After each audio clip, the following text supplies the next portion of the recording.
a alma depois da morte? Pergunta 149 do Livro dos Espíritos. Em que se torna a alma no instante da morte? Volta a ser espírito, quer dizer, retorna ao mundo dos espíritos, que deixou momentaneamente. Pergunta 150. A alma depois da morte conserva sua individualidade? Sim, não a perde jamais. Que seria ela se não a conservasse? Não tendo mais seu corpo material, como a alma constata a sua individualidade? Ela tem ainda um fluido que lhe é próprio, tomando da atmosfera de seu planeta e que representa a aparência de sua última encarnação, seu perispírito. A alma nada leva consigo deste mundo? Nada mais do que a lembrança e o desejo de ir para um mundo melhor. Essa lembrança é cheia de doçura ou de amargura, segundo o emprego que fez da vida. Quanto mais pura, mais compreende a futilidade do que deixa sobre a terra.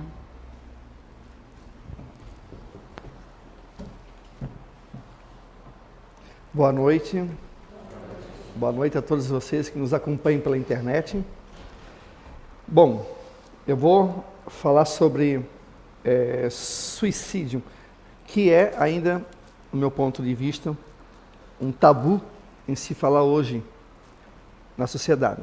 A gente, a gente sabe de alguém que se suicidou, teve a infeliz ideia, né, de sair pela porta do suicídio. As famílias às vezes não gostam de falar, parece assim estigmatizadas, né? Parece assim que é algo assim que é vergonhoso. E eu já conheci algumas pessoas que tiveram familiares que se suicidaram e eu senti que é difícil você falar sobre o assunto. Parece que fica uma estigma, porque isso vem de muito tempo, né? A ideia de algumas correntes filosóficas, religiosas, de que todo suicida comete um grande pecado e todo suicida vai para um inferno, enfim, e não pode ser enterrado em solo sagrado, não sei se vocês já ouviram falar, ou seja, tinha que ser enterrado fora da igreja, fora do terreno da igreja, porque ele havia cometido um grande pecado de ter tirado a vida, né? Então Deus abominava e por aí vai. Então fica ainda no senso comum essa impressão, essa coisa muito forte em muitas famílias, não só, digamos, das famílias católicas, mas de várias outras correntes filosóficas. É ainda um tabu. E, sendo um tabu, como é que a gente vai quebrar isso, né, esse tabu, e conversar abertamente? Porque muitas das pessoas que têm essa ideia, ou passa pela sua mente, elas não vão dizer, às vezes, publicamente, estou pensando em tirar minha vida. Eu estou pensando em fazer tal coisa. Não, elas não falam. Elas ficam em silêncio. Muitas vezes vão em festa, sorriem, são alegres. Você nem sequer desconfia. E, de repente, acontece o fato. E quando o fato acontece, há uma surpresa. Mas como? Mas como é que ele fez isso? Um cara tão alegre, uma mulher tão bonita, tão alegre, tão, né, para frente, e de repente aparece morta por algum motivo. Às vezes a gente acha que a pessoa, ela vive numa maravilha. Ela vive bem, ela vive e só olha superficialmente. Mas se a gente fosse um pouquinho mais atento para com os nossos semelhantes, seja familiares ou seja amigos, a gente ia perceber que não está aquilo tudo que a pessoa diz que está passando, que tem algum problema e às vezes a pessoa não coloca para fora. Eis o problema. Por quê? Porque nós temos uma sociedade muito individualista e uma sociedade que ela se baseia nos princípios de sucesso, de poder, sucesso, de bem, você tem que estar bem em todos os sentidos, financeiramente, com carro, né, da última hora, a casa, o apartamento, o dinheiro lá, né, acumulando no banco, a roupa impecável, o corpo impecável. Nós temos uma sociedade que empurra para isso. Então as pessoas ficam, né, em prol daquilo, e aí eu tenho duas meninas, duas jovens, que da minha família, de repente, ou não, pode ser minhas duas amigas, que estão passando por uma coisa que a gente desconhece, porque elas estão caladas. Elas não estão dizendo o que está passando pela cabeça. Por quê? Porque o pai aqui, ou o irmão aqui, ou o namorado aqui, ou o marido aqui, ou a esposa aqui, está na vibe de conseguir as coisas materiais. Preciso conseguir isso, preciso... Não que a gente não possa ter uma roupinha um pouquinho melhor, um carrinho, não é isso. Mas quando a gente foca demais nas coisas materiais, a gente esquece o lado espiritual. A gente esquece o ser e a gente só pensa no ter.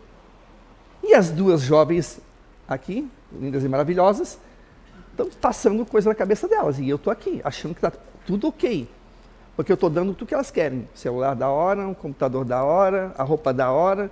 Mas elas estão ali, naquela aflição, por algum motivo, uma lá é mais emocional, de repente ela está desgostosa da vida, ela está passando por dificuldades, mas ela não fala, e essas dificuldades não são nem financeiras, não são materiais, mas uma dificuldade lá que lá no íntimo dela ela não sabe dizer o que é.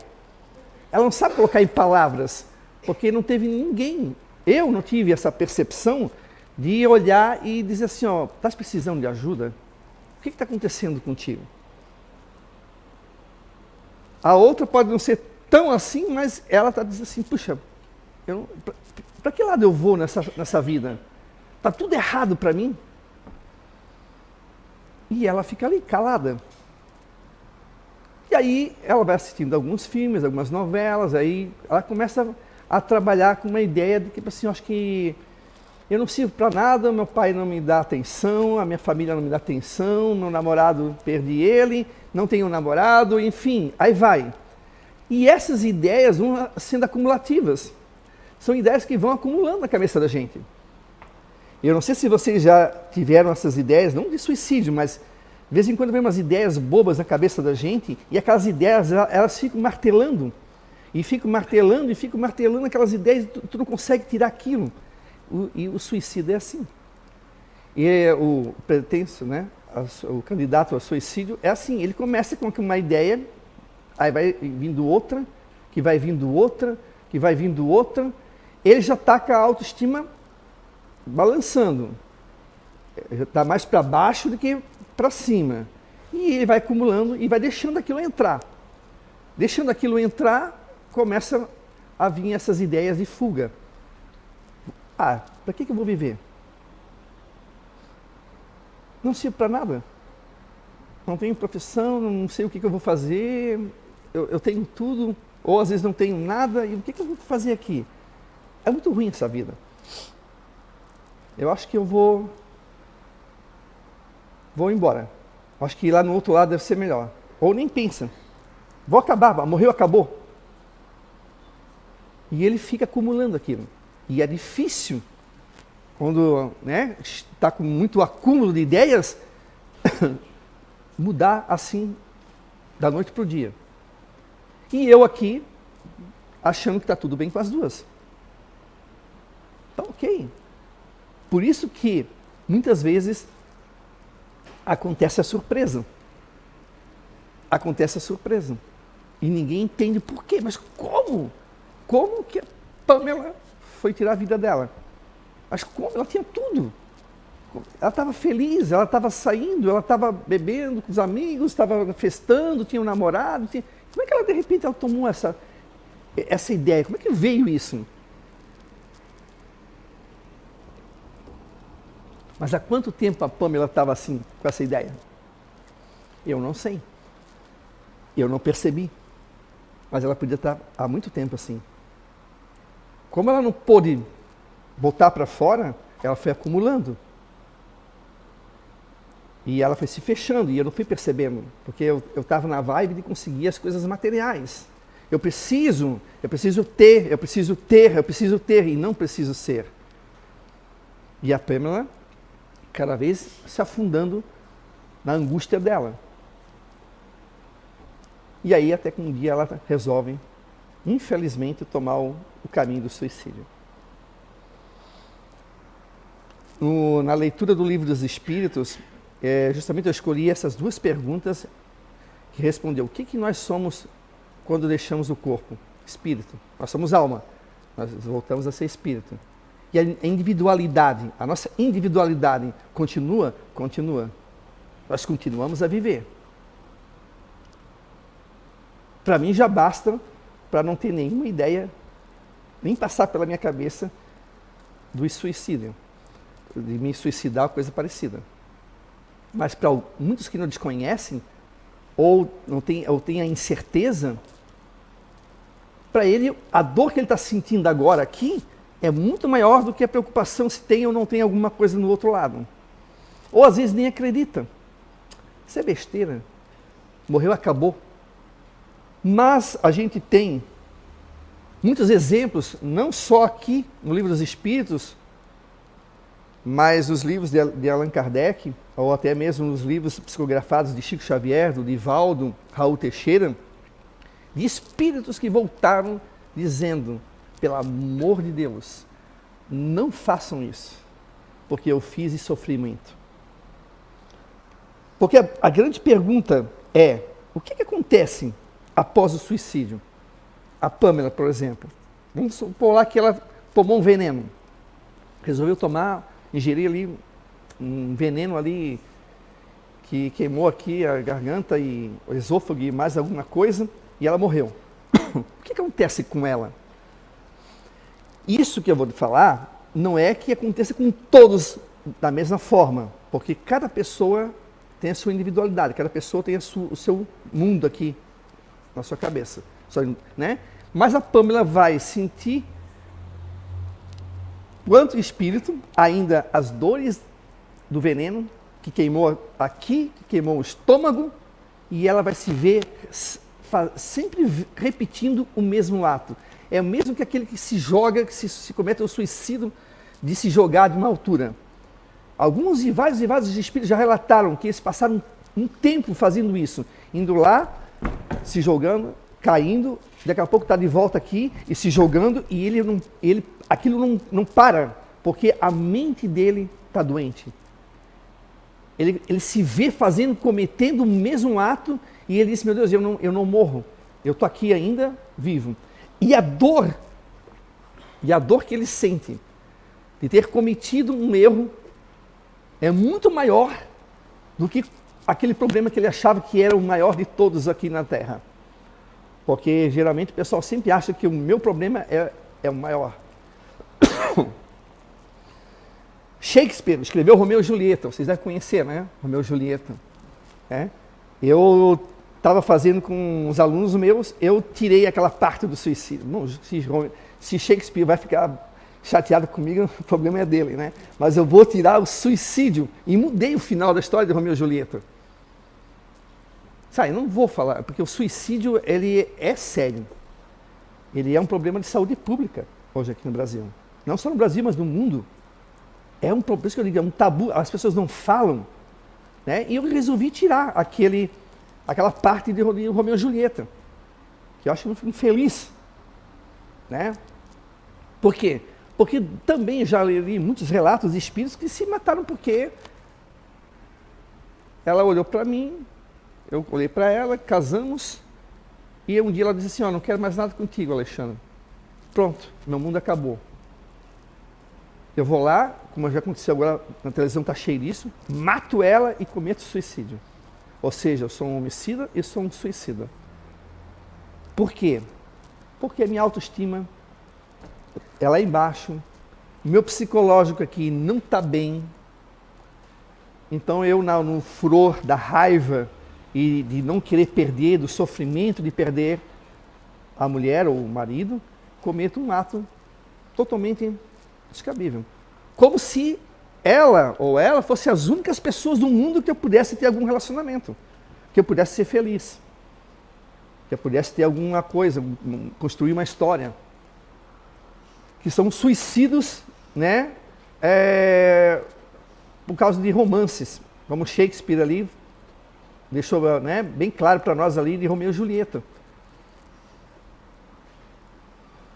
Por quê? Porque é uma pessoa que tinha algum tipo de problema, mas ela nunca colocou para fora, às vezes. E você, meu Deus, mas como é que ele fez isso? Ou como é que ela fez aquilo? Se matou porque o noivo deixou ela. Eu já vi, não faz muito tempo. Eu li ainda na internet. Aí tu fica pensando, mas como? Por quê? Ele é o único do mundo? Não. Se apegou demais, construiu uma ilusão em torno da pessoa. E aí acabou e de repente aí quer se vingar e quer, enfim. O que passa na cabeça dela? Muitas coisas. Pode passar muitas coisas. Tem aquele que comete o suicídio porque descobre uma doença, tem muito mais medo da doença do que da morte e acaba cometendo o suicídio. Eu vou morrer mesmo? Mas quantos e quantos e quantos, né, às vezes em coma, 2, 3, 4 anos e de repente volta, ou uma doença que de repente se cura, aí a pessoa diz, não, descobri que eu estou com uma doença X, eu vou acabar com a minha vida. Algumas pessoas cometem isso. Outros porque tem uma vida ociosa. Mas como, Alexandre? Uma vida ociosa? Uma vida ociosa. Não colocar um rumo na sua vida. Fico assim, para que lado eu vou? Vou para cá, vou para lá.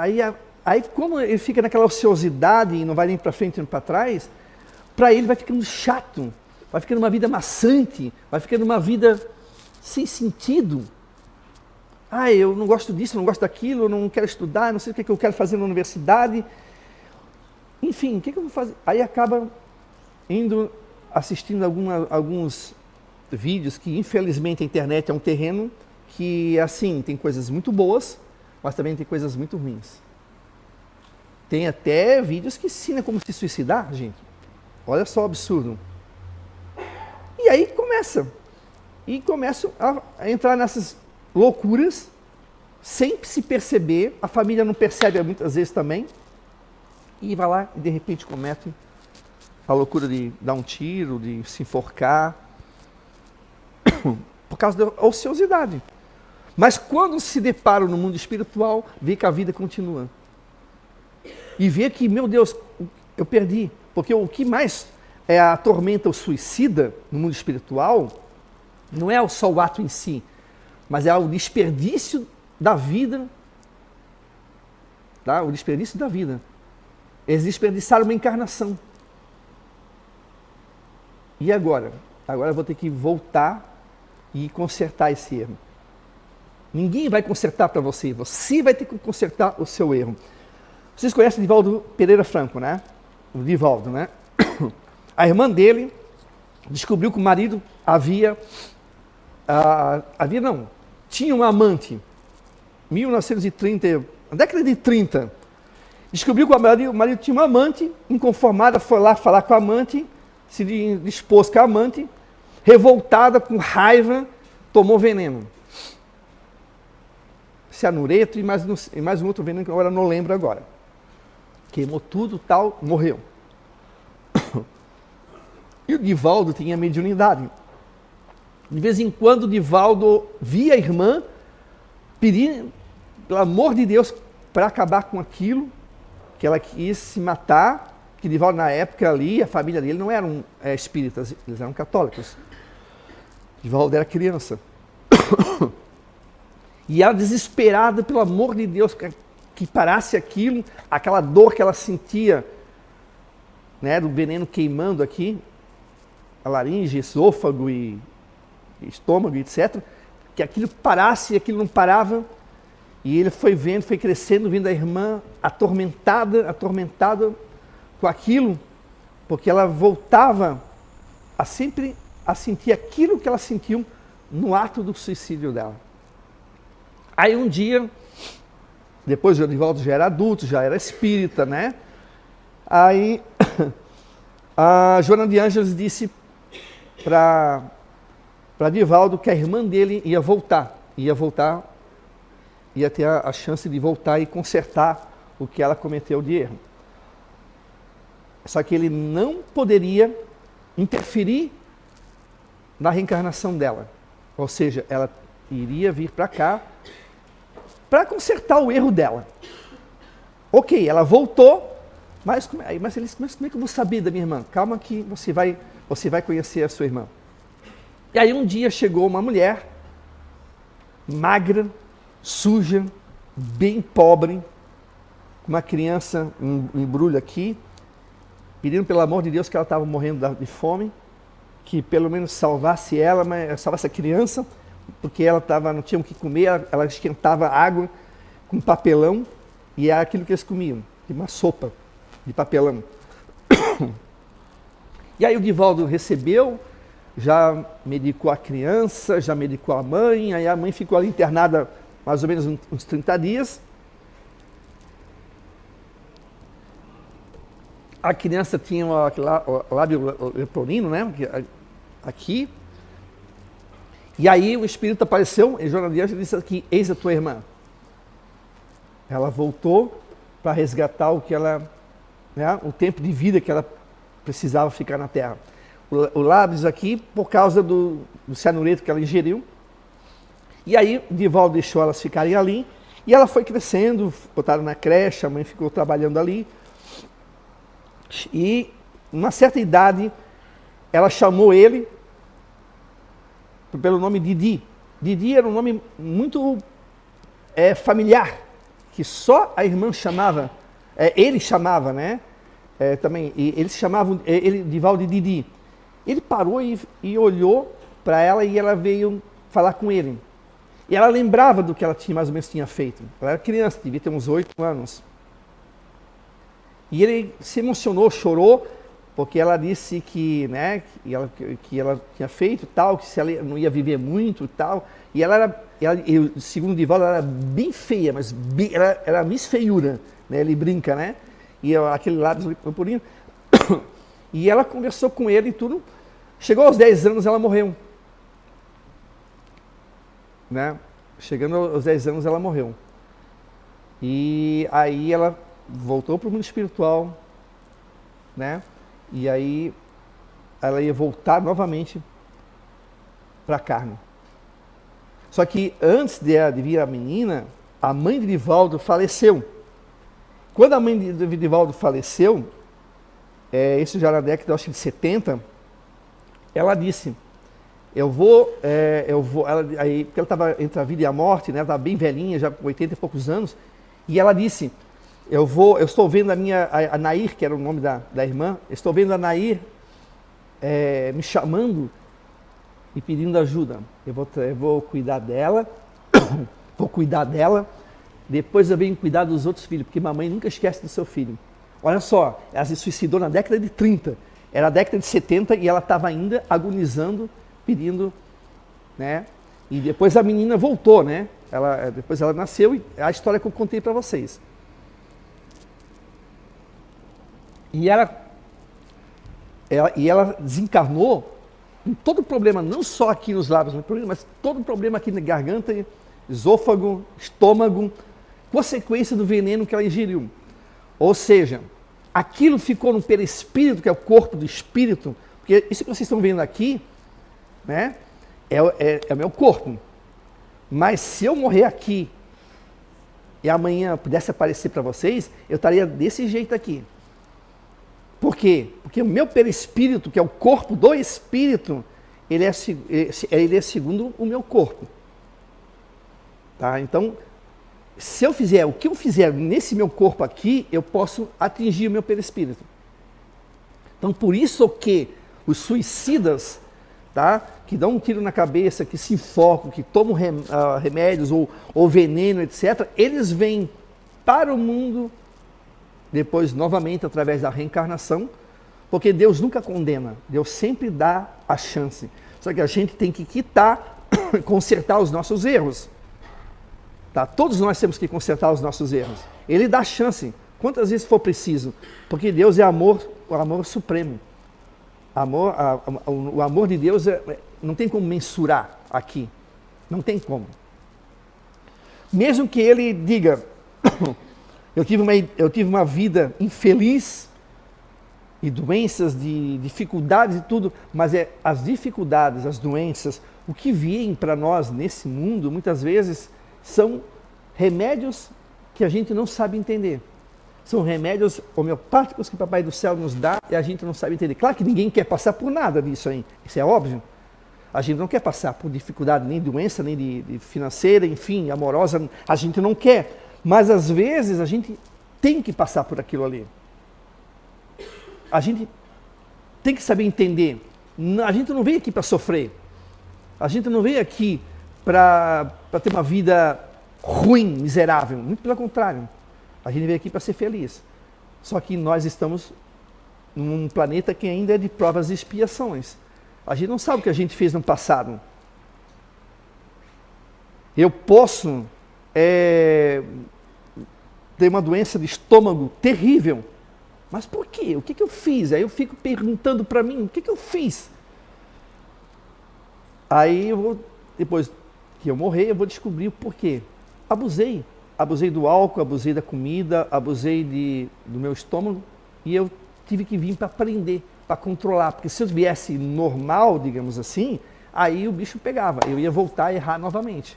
Por isso que existe essas, né? Então, os suicidas, quando eles percebem que o problema deles era um pequenininho perto do problema que eles estão enfrentando após a morte, eles lamentam muito, porque era bem melhor eles terem ficado aqui com as dificuldades que podem ser resolvidas, porque nada, gente, é porta fechada e janela fechada. Sempre abre uma janela, sempre abre uma porta. Meu, como já aconteceu isso comigo? Né, com a minha família. Sempre a gente pensa, puxa, vai abrir uma porta, abre uma janela. Às vezes a janela não é tão grande, mas abre. É que a gente não costuma ter uns pensamentos assim positivos. Por isso que eu digo, como combater o suicídio? Por pensamento positivo. É um pensamento que nem que tem um pensamento de um alcoólatra, um dia após o outro. Um dia após o outro, o teu pensamento positivo tem que ficar ali, tu tem que martelar com ele. Porque os pensamentos negativos tem de monte. Para isso, tem na TV, tem em tudo que é lugar. Você tem que ter pensamento positivo. É difícil? Às vezes é. Vai depender de você, da tua força de vontade. Mas você vai vencer. Não é uma questão de receita mágica, porque não existe isso. Um dos primeiros, não vou dizer conselho, mas um dos primeiros caminhos que você poderia tomar é mudar o teu pensamento. Mudar o teu pensamento. Se a irmã do Divaldo tivesse aceitado a traição, claro que dói, claro que dói. Chora, vai chorar, tem que chorar. Né? A questão de, puxa, confiava tanto na pessoa e de repente eu sou traído ou sou traída, claro que é chato. Mas se ela tivesse mudado o pensamento dela, tipo assim, e engolido o orgulho dela, e tipo assim, puxa, ele não me merece. Então, portanto, vamos se separar e eu vou tocar minha vida. Ela não teria cometido suicídio. Ou, puxa, eu estou sem saída nenhuma. Eu estou sem saída, eu estou desempregado, eu estou passando necessidade, eu estou com minha vida praticamente no chão, no buraco. Você tem que parar, só um pouquinho. O que eu posso aprender com isso? O que eu posso mudar? Porque eu não vim para sofrer. Deus não é sádico. Deus não vai fazer a gente sofrer. Às vezes a gente sofre porque quer. Porque escolhe o caminho errado. Mas se eu estou passando por tudo aquilo, alguma razão tem. Ou as minhas escolhas estão sendo muito ruins, que aí vai de mim também, porque nós temos o livre-arbítrio. Ou aquilo ali é digamos, uma prova que eu tenho que passar. Eu tenho que combater qualquer pensamento de que eu não sou uma pessoa capaz, que eu não sou uma pessoa que posso vencer. Eu tenho que construir isso na minha cabeça. Ninguém vai chegar lá e botar ideias, não ficar aqui. Eu posso ajudar ela. Posso dar conselho. Mas ela, aqui na cabecinha dela, é que vai ter que construir essa rede de ideias positivas em torno de si. Agora, se você tem uma doença, por exemplo, se você tem uma doença, seja lá qual for, uma doença, né, que você considera ruim, uma doença, de repente, que você... Aí você vai ter que trabalhar com a resignação. Trabalhar com a resignação, aceitar o que está acontecendo e ter fé que, de repente, pode haver, sim, uma cura, pode haver, sim, um caminho. Pode acontecer. Quantas pessoas já se curaram? Como estavam praticamente, como se diz, já dadas como mortas e, de repente, voltaram a curar. Algumas não, algumas sim. Mas aceitar o caminho que a vida está te levando. A gente não vai ter que desencarnar um dia? Alguns vão por acidente de automóvel, outros vão por acidente de avião, outros vão ser atropelados, outros por doenças, outros de ataques cardíacos, enfim, outros dormindo. Um dia nós vamos ter que partir. Claro que a gente não quer sofrimento para os nossos familiares, para si, a gente não quer, mas é a vida. Ela é assim. Por isso que qualquer ideia que você vê, que você observar, que você sentir do teu filho, do teu esposo, da tua esposa, do teu amigo, querendo ir pelo caminho do suicídio, achando que isso é fácil, que é melhor, alerte, diga, olha, não é questão de religiosidade, de fanatismo, mas existe vida após a morte. E tem tantos exemplos de espíritos dizendo, pelo amor de Deus, não vão por esse caminho, porque esse caminho é o pior caminho. Não há dor maior, não há dificuldade maior do que essa que você vai enfrentar quando você acordar e ver que você não morreu. E que o problema que você criou é 100 vezes pior do que aquilo que você está enfrentando hoje. É por isso que eu digo que a gente precisa parar um pouco com essa loucura do nosso mundo material, nosso materialismo, e olhar para os nossos familiares, para os nossos amigos, para os nossos filhos. Conversem, está faltando, sabe o quê? Vou resumir aqui, compaixão. Converse sobre a morte, converse com ele sobre a vida, converse se ele não tem algum problema, mas não converse dizendo assim, aí as duas vão, né? Então, aí elas começam a contar para mim, eu já começo, e já querendo criticar, dando a lição de moral. Aí não vai. Se é adolescente, vai se fechar e não vai falar para você. Escute, ouça. É a melhor coisa, sem julgar. Mesmo que ela diga assim, olha, eu estou com uma vontade de me matar, eu estou com uma vontade de tirar minha vida. Escute e converse com ela. Comece a trabalhar os pensamentos positivos. Trabalhar com o amor dela, um amor próprio, porque às vezes a autoestima está lá no chão. Comece a conversar. E fala sobre a morte, fala sobre o suicídio, fala que não é uma boa ideia, a vida, ela é boa. Por mais percalços que a gente tenha, nós vamos saber um dia o porquê. Por que vocês passaram por tudo isso que vocês estão passando? Vocês um dia vão saber.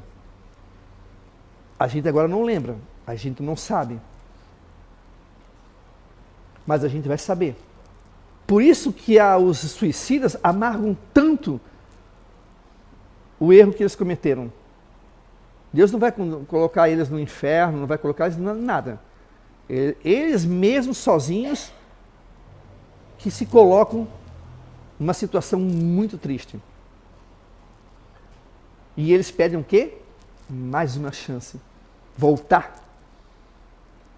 Voltar para a vida aqui corpórea. Não, porque a vida em si, ela existe, ela é eterna, né? Mas é voltar para a vida corpórea para continuar aquilo que eles deixaram de fazer, que é valorizar a vida. Então, pensamento positivo, sempre. A conversa que você tem que ter, conversa fraterna com os seus familiares, com os seus amigos, converse, fale sobre a morte, fale sobre suicídio, fale sobre as dificuldades sem julgar, tenha mais compaixão. Porque se nós fôssemos uma sociedade realmente, eu vou falar sobre a questão cristã, tá? Já que seguimos o Mestre Jesus Cristo, se nós formos de fato cristãos, não aconteceria tantos suicídios assim. Se fôssemos menos materialistas, pelo menos aí 50% menos materialistas e menos individualistas, as pessoas não tomariam esse caminho. Porque os motivos do suicídio são diversos, mas uma coisa eu posso definir que é o caminho que todos tomam, a solidão, o sentimento de estar sozinho, de ninguém mais poder ajudar. E as pessoas estão ali, transitando. Então, eu estou aqui, o pai aqui na vibe de conseguir as coisas materiais e as duas aqui. Engolindo, e quando elas estouram, é a surpresa. É aquilo que eu falei para vocês aqui antes. Converse, dê um livro. Dê um livro para ler. Conversa.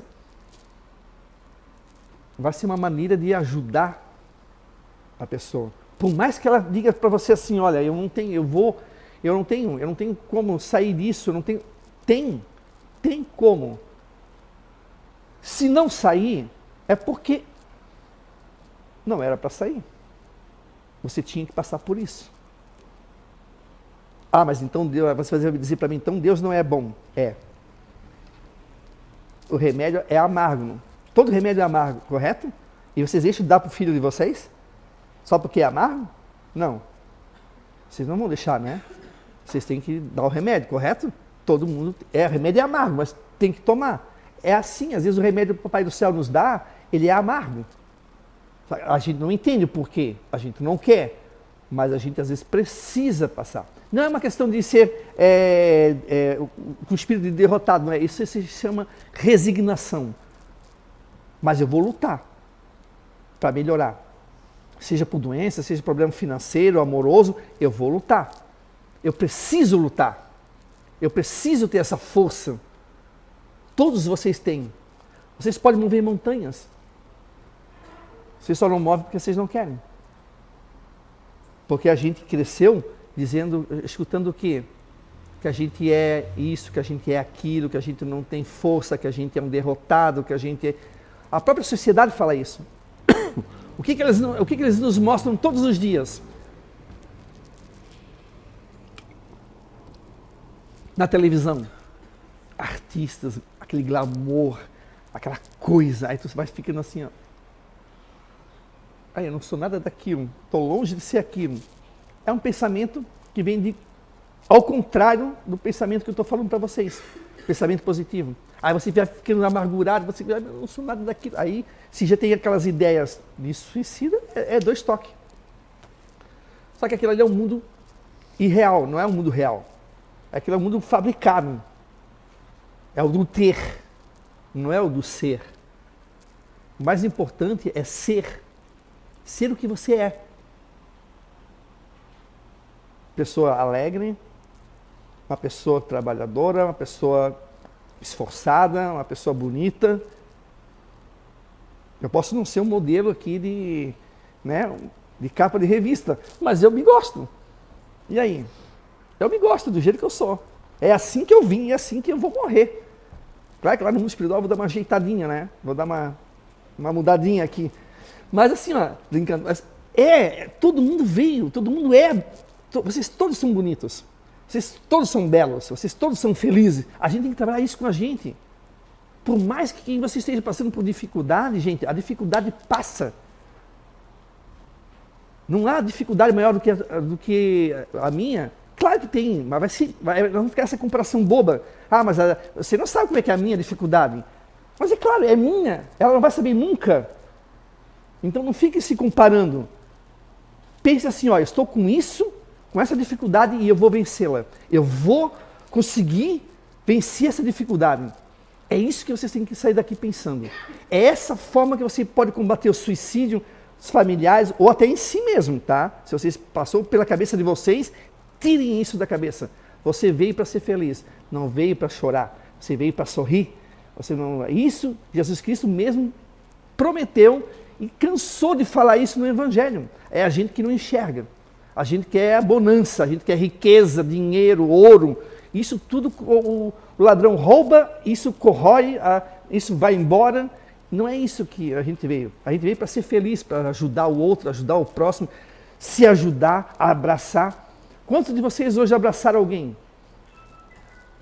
Quantos a gente costuma abraçar? A gente devia abraçar mais. A gente devia se abraçar. A gente devia, sabe, pedir perdão. A gente devia beijar, devia amar mais. Aí as pessoas que estão com essa ideia de suicídio vão pensar duas vezes. Puxa, né? Eu tenho chance. Então, gente, olhos atentos, ouvidos bem atentos também. Se vocês perceberem, aqui na casa tem a conversa fraterna, vocês podem marcar a conversa fraterna para que essa pessoa ou você, seja não só por ideias suicidas, por doença ou dificuldade, tá? Marque uma conversa fraterna para que você possa receber ajuda. Não é vergonha receber ajuda. Não é vergonha. Não é vergonha você pedir ajuda. Você não é pedindo ajuda porque vão achar que sou fraco. Não existe isso, gente. Não existe isso. Nós estamos aqui no mesmo barco, remando na mesma direção e a gente tem que se ajudar. Marque uma conversa fraterna aqui para que você possa, né, receber ajuda. Não existe nada mágico, tá? Não estou prometendo nada mágico aqui, mas é você que tem que dar o primeiro passo.